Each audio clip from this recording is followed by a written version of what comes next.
This week on Dumb Pitches, my guest is Julia Hladkowicz, and it is one of the weirdest episodes we've ever had, and I appreciate it so much. The decisions that you make in an angsty, energetic teen situation when you're 17, and how that went. It's wonderful. Lots of great examples. I'm so excited for you to hear it.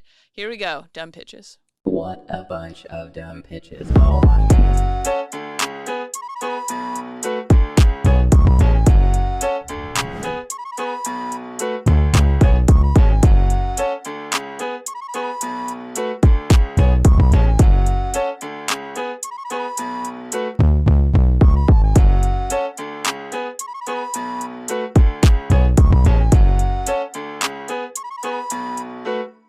Welcome to another episode of Dumb Pitches with Monica Nevi. I'm Monica Nevi, your host. This is the show where we talk to successful people about their worst ideas. I'm so excited. We're in our new studio, which is exciting. It's my first in-studio guest, and one of my favorite people, Julia Hladkowicz, is here with me. Hi, Monica Nevi. Thanks for having me. Thank you for being here. I'm excited. You're in town. You're in Seattle for the first time since 2013. 2013, when we did a competition together. We did the Seattle International Comedy Competition 10 years ago. Yeah, we did it too. We did it good. I mean, the best part of that festival was meeting you. Honestly, what a beautiful friendship. Like immediately, we just had nicknames for each other. By the way, can I swear on this podcast or no? Oh, absolutely. Please do. Okay. Yeah, I called you shit tits. I don't know why. And you're still in my phone as Monica Shit Tits Nevi. Yeah, you're still, and it's in the brackets, middle is the quotes. Julia Broken Pussy Hladkowicz. Oh yes, still broken. I don't know. I've not gotten it fixed since. Yeah, that's great. Well, okay, so we like to let everybody know you are a succciessful person and you have had good ideas before we get into your bad ideas, because you would convince them otherwise. But hilarious stand-up comedian. You've been on Don't Tell. You've been on. What else would they know you from? You know, actor too. I'm an actor, but I did a Don't Tell taping. I've been at I've done like 4 tapings at Just for Laughs. I was on Curb Your Enthusiasm for like a second as a crying audience member. I had to audition. I met Larry David. He was exactly how you'd expect. Yeah, that's me. Good stuff. Good stuff all around. You're a Canadian. I am Canadian. I feel like we have to tell people that, but oops. I'm just kidding. Oopsies. I don't know if people. I feel like the people who watch this are usually stand-up fans. Also, we have a lot of comedians on. I have other we've had musicians and authors and different people like that as well, but mostly comedians. And so even when we first met, you were figuring out how to come and live in Los Angeles, which is not easy for Canadian comics to do. No. Because you will be working and there's a whole visa thing. And either getting an O1 visa or a green card. And my husband and I both went for green card. And at the time we weren't married, so we separately went for green cards. And it gives me PTSD thinking about it. But I like to bring that up, really bring you down. But it's very... America, the United States of America makes it hard for you to come into their country, and which I get. But yeah, so we're here now, and I'm just doing so well. I own 6 houses, and no, I don't. My point of bringing it up is that because it is so difficult, like here, it's not difficult for us to move to LA or New York or whatever, right, yes. And people do that often when they shouldn't yet or whatever. Right. For Canadian comics, it takes so long that you guys are so good once you get here. Like, you're such good stand-up comics. Well, that's nice. And we've had Christina Walkinshaw's been on the podcast. Graham Kay's been on the podcast. You know, people who are just like, they're really good comics because it does take a little bit longer. And I think you and Matt, he can come on a different time and we'll talk about him. But are just really, really great comics. Not only because, you had been doing it for a while, but so then you get to wherever, come and visit Seattle, or you get to LA or whatever, and you're just monsters already. You're just so funny. So. Well, this is nice. Yeah, I like this podcast already. Again, really here to build you up before you tell us how stupid you are. All right, well then let's get into it. I gave you the criteria. What bad ideas did you bring us? Okay, well, starting from this is like an old bad. It can be from any time in my life. Anytime. You could be a child if you want to. Okay, bad idea in my life was I shaved my head and pierced the back of my neck. Wait, what? We're going to need a lot of background information on that. Wait, when was this? Okay, so the piercing of my neck was when I was 17. Okay. So I was in my last year of high school. I have a late birthday. I have a November birthday coming up, November 14th. So yeah, all my friends were getting like their nipples pierced or their noses pierced, and I'm like, I don't want something visible or anything. Okay. And so I went to the piercing shop with my friend, and I was like, you know what would look cool? Like a barbell in the back of my neck. Okay, so it's just like a straight bar. Yeah, just like a straight bar. Okay. It hurt so much, so I got that done. How far down is it? Like or what? Was it like up closer to your skull or like? No, like halfway. Like in the middle. Okay. Halfway. Yeah. See, that seems scary to me just from the nerves. Oh God, that are close. It's so stupid. It's a bad idea, but I was like, I'll hide it from my parents. This will be fine. And then I remember one day I went to get the door, and I was like, I'll get it, and I ran down. I had my hair up, and then my dad just comes behind me, and he's like, what the fuck is that? I'm like, oopsies. And then shortly after that, I went to college. I was like 17. And in college, which is crazy. Yeah, that is crazy. And I'm just like, I went to school for comedy writing and performance, by the way. It was like this 2-year diploma program. Where? In Humber College in Canada, in Toronto. I got into all these other universities, but for like a degree that I didn't want. And I was like, I want to be an actor, Got it. So, but it was like a weird, like my first week there was weird. And I was like, you know what? If people don't like me without hair, I don't want to know these people. And I'm like, I have a good shaped head. And then I went across to the Y&B salon. It was in Etobicoke, so it's like a suburb of Toronto. And I went and I told the lady, I'm like, I want just like shave it all off. And she kept being like, no. Like there was a language barrier. She was like, I'm not going to do that. She's like, no, woman's cut. I'm like, no, shave it. And then she did. And then I had the back of my neck pierced and a shaved head, and I looked so tough, but I was such like a little scared girl. Do you have photos of that? Yes. Okay, but you don't like. But thank God it was like pre-Facebook and stuff. Right. Okay. Like I remember my friends had Facebook at the time, but I was like, what is that even? And I didn't have it. So I think there's one picture of it floating around online, but that's when it had grown in a bit. Got it. And I bleached it. I looked like a tennis ball. And I'd also gained like the freshman 15. So I'm just like, it was a bad look.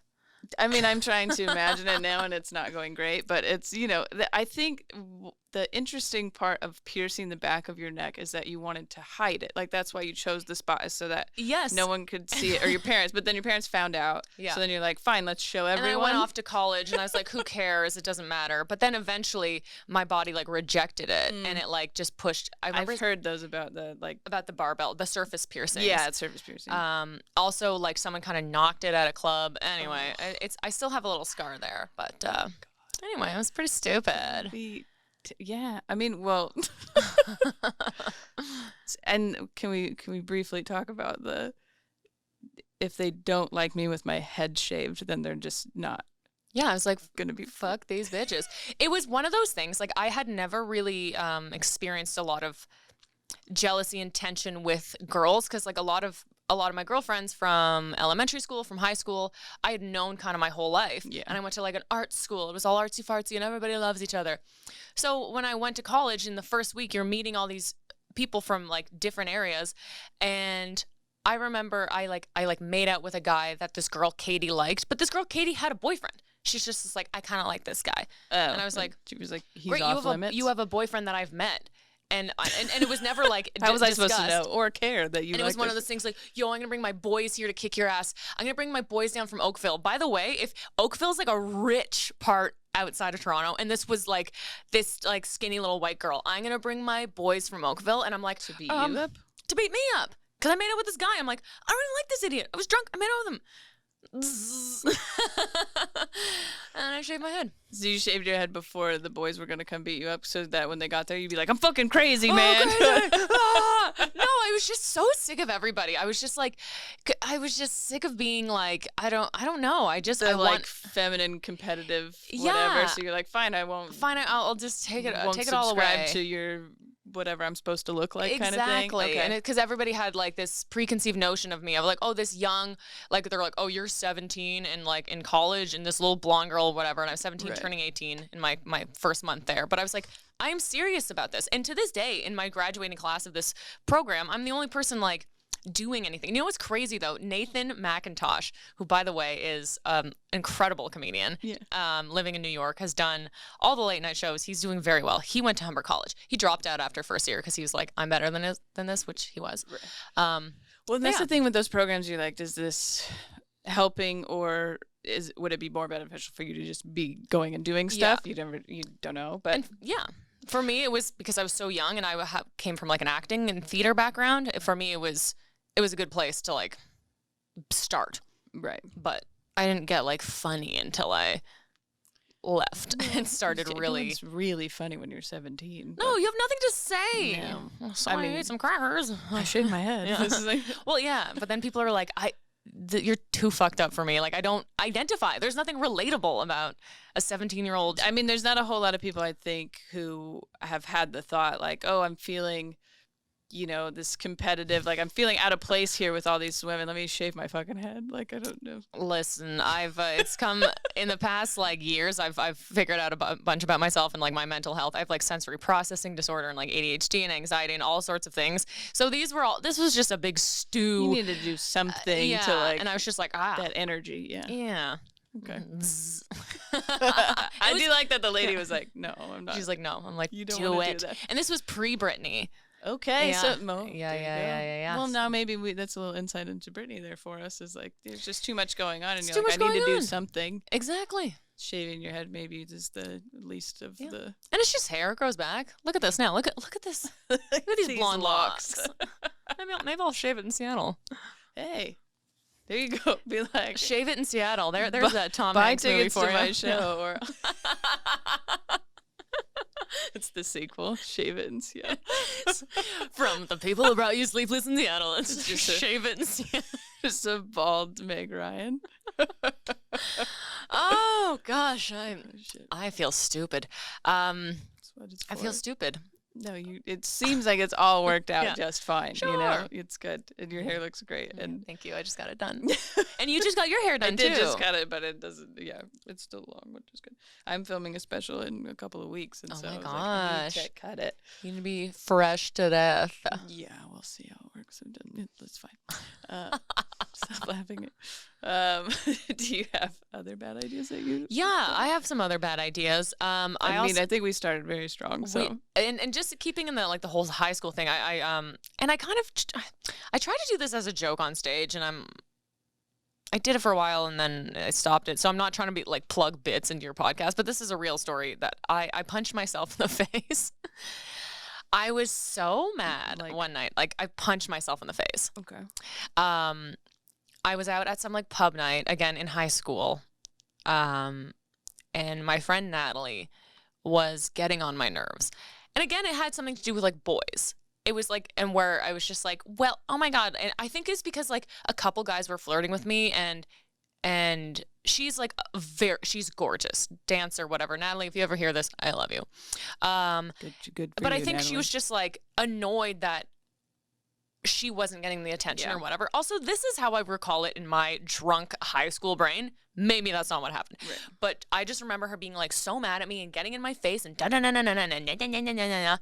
I was like, fine. I just wanted to stop. I'm like, okay, douche, douche. And I punched myself in the face. And then she just went,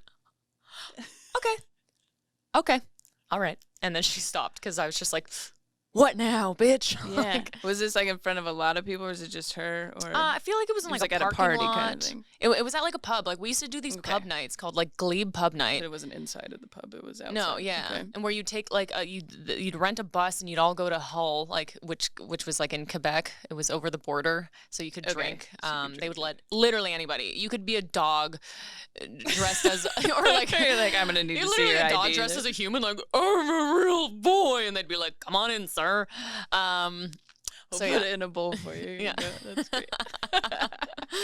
So yeah, punch myself in the face. That's kind of stupid, but No, that's like, okay.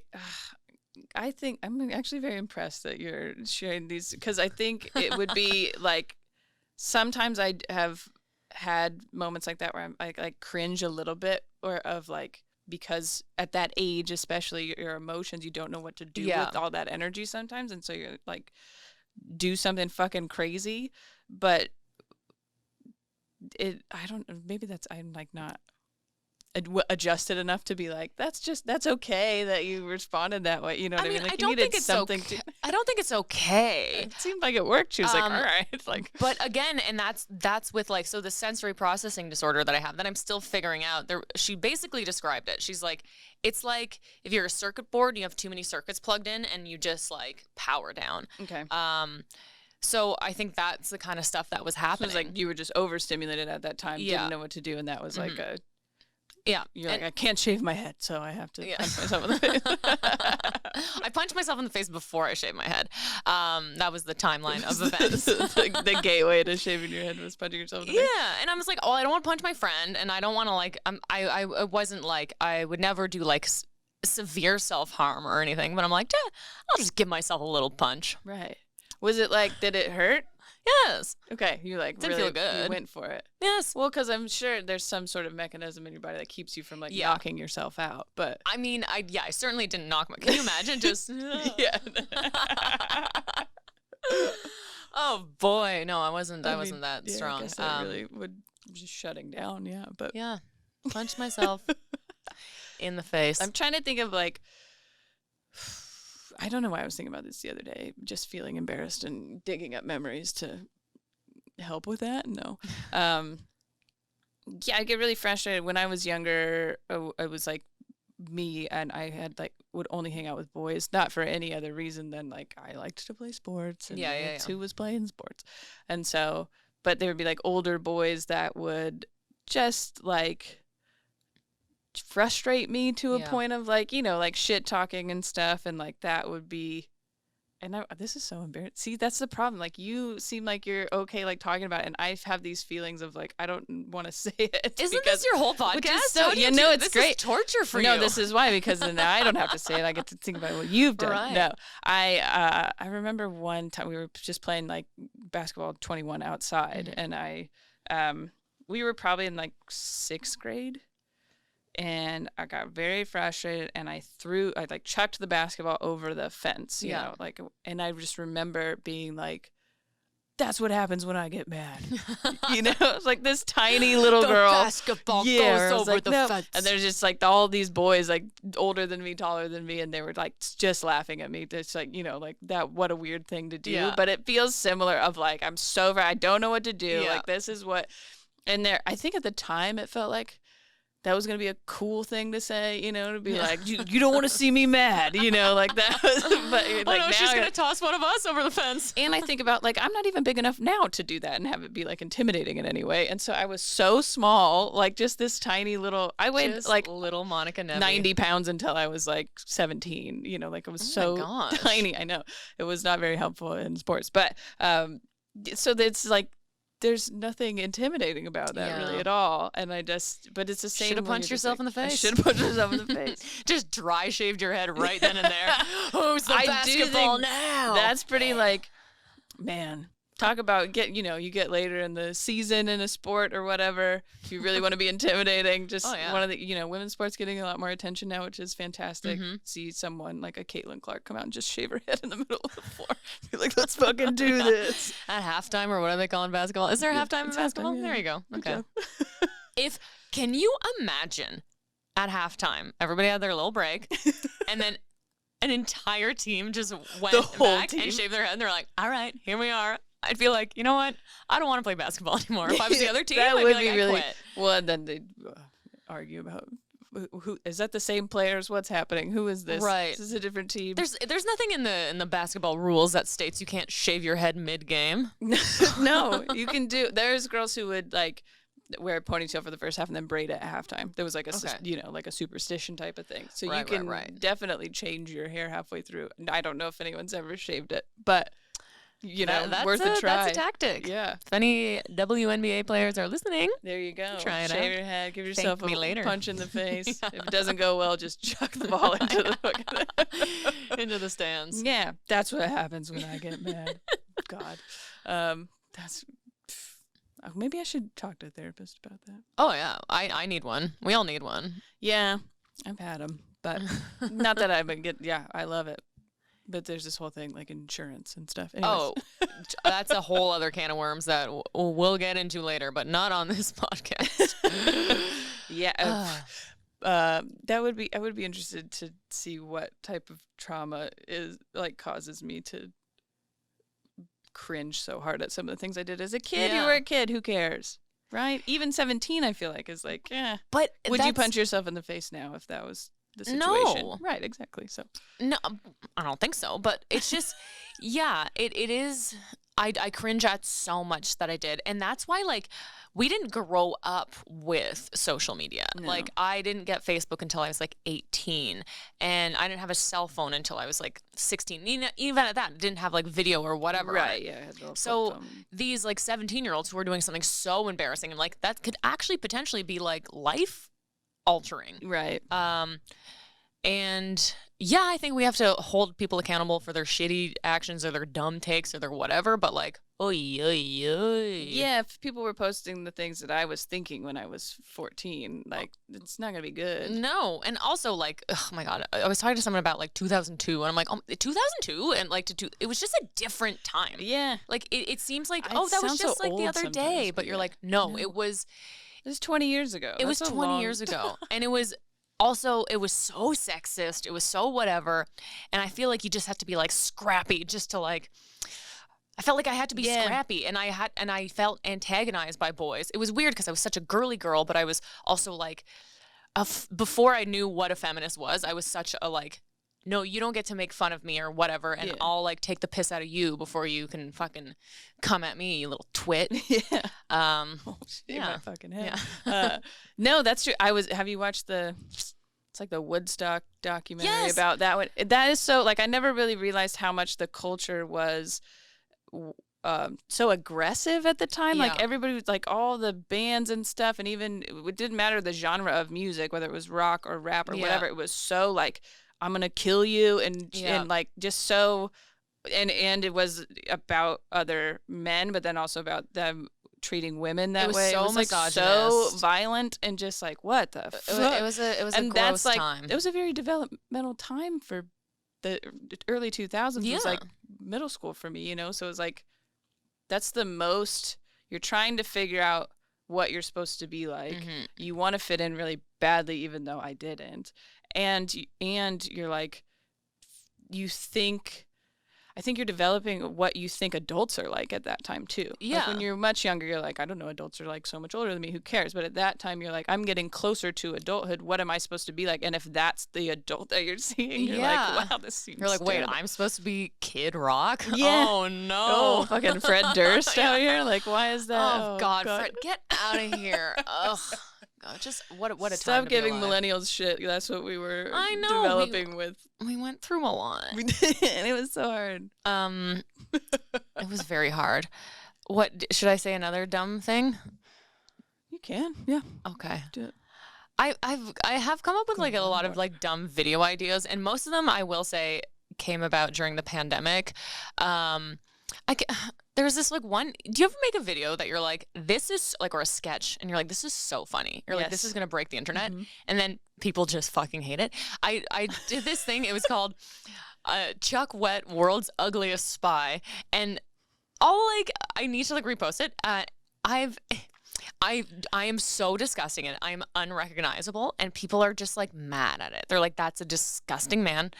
And anyway, so Chuck Wet, I don't even know why I'm bringing this up. Even now I'm embarrassed. This is a bad idea Okay, right so now. this is good. This Now is you're my bad feeling idea. the shame that I've I been know. feeling telling these stories, so that's fine. And then another video that like, when SNL, when the announcer brings on, it's like, hey, go Wotum, Bobby Moynihan. Yeah. And we always laughed at Bobby Moynihan. So we did a whole sketch of me popping out of different things as dressed as Bobby Moynihan. It's like, Bobby Moynihan, Bobby Moynihan, Bobby.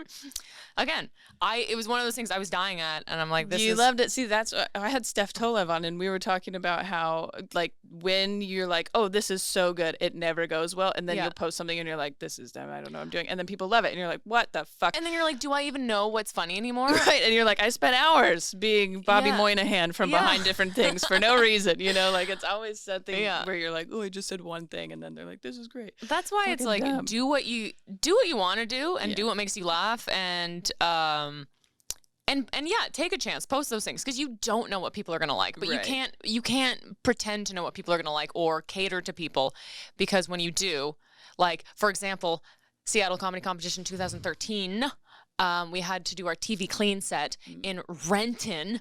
Which is where I'm from, yeah. Which is where Monica, I hate Renton now because, and it was in this pretty theater, and I so got into my head about my set, even though I didn't think it was that dirty, but then someone's like, I don't know, that's a bit, and so I changed my set literally like 5 minutes before I went on. And I won first place the night before, and I got last place that night, literally the next day. And I was like, if I only had just done what I wanted to do, even if they didn't like it, at least I would have done what was like, true in my soul. Absolutely. Well, and it still would have probably scored better or whatever. Yeah. That's what I tell people when they do the competition now. I'm like, don't change stuff. Just do what you want to do. Do what you want to do. Who cares? Yeah. Don't go on the TV clean night and be like, oh, so I was scrubbing my pussy with a broken arm. I was going to say something way grosser. I'm like, I can't say that. You know? I mean, yeah, maybe not that, but, you know. Yeah, so I mean, if that's what's in your heart. Fingering my gash. God. Well, okay, so I do appreciate that about you and Matt's social media presence, is that it's just so silly and funny, and I get caught up on, like, if I'm going to make a post about anything, I should look good, you know, whatever. And it's like, no, who gives a shit? Like, just post it. And like, you guys are always in silly fucking wigs and doing stupid shit. And I love it. And it, like, you're hot dogs half the time or whatever. It's really a good time. I'll never be a hot dog again. Because the last thing I'll say, so I talk about a bad idea this Halloween. This Halloween was so bad. Also, our car window got smashed in right before we came. Yeah. Just so many bad things kept happening. And on the Friday of Halloween, we were both doing a show, and we were both in moods. And Matt's like, I'm going to dress up as a hot dog. I'm like, me too. And he's like, I wrote all these hot dog jokes. He's like, I'm going to tell my hot dog jokes. And then I'm going to come on, and I'm going to be like, hey, has anybody seen my husband also as a hot dog? We're like, this is going to be so fun. We both bombed so hard. Like, he's on stage, and I'm backstage just, like, not hearing the laughs, but I'm in a hot dog costume just sweating. I'm like, oh, boy, I've made a terrible mistake. Hey, you guys, did you not like that hot dog? Wait till you see this next hot dog. And it wasn't that we were, it was just a bad show to begin with. It was Halloween weekend. I was just like, but I'm like, I will never be a hot dog again. Yeah. Well, this was cathartic for me too, but I'm glad. Where can people follow you so they can watch your videos? Yeah. And come and see you live when you're touring and stuff? Oh my gosh, yes. You can follow me on Instagram, Julia Comedy on Instagram. I'm Julia Comedian on Facebook. Those are that's my Facebook fan page, I guess. Right. So that's where I post all my dates. Yeah, I'm based in LA, but I'm bopping around, hopefully getting some more tour dates set up. That's that. Monica, where can they find you? Oh, they can find me right here. No, at Monica Nevi. You know that. We've just come back from a hiatus, so I feel like I haven't updated everybody. I'm filming a new special. Hell yeah. November 25th in Renton at not the same theater, but a different theater, which is more beautiful. Carco Theater. It's the Saturday after Thanksgiving because it is a holiday special. Ooh. I've been working on it for a year of just holiday jokes. That's so smart. We'll see. You're going to be like the Mariah Carey of comedy. That's what I'm fucking hoping for, honestly. Because it's like, I don't know if that's why I just had been like, I have a lot of Christmas jokes, you know? Yeah. And I was like, this is weird. But that was kind of the thought, was like, if you have a good Christmas movie or whatever, holiday movie, then people just keep watching it forever, and you're going to keep making Mariah Carey make so much money during the holidays. Evergreen Christmas jokes or holiday jokes, get it, girl. Right. So that's what we're hoping for. But we're doing it all very quickly. It's coming out 2 weeks later. It'll be here on YouTube. So if you're on YouTube, subscribe. Join the memberships. You get these episodes early and ad-free, and you'll also get the special a week before and ad-free. So I do suggest joining the YouTube memberships. And then come see me live, MonicaNeviComedy.com at the moment. Okay. But right now, you can just keep watching Dumb Pitches. Yeah.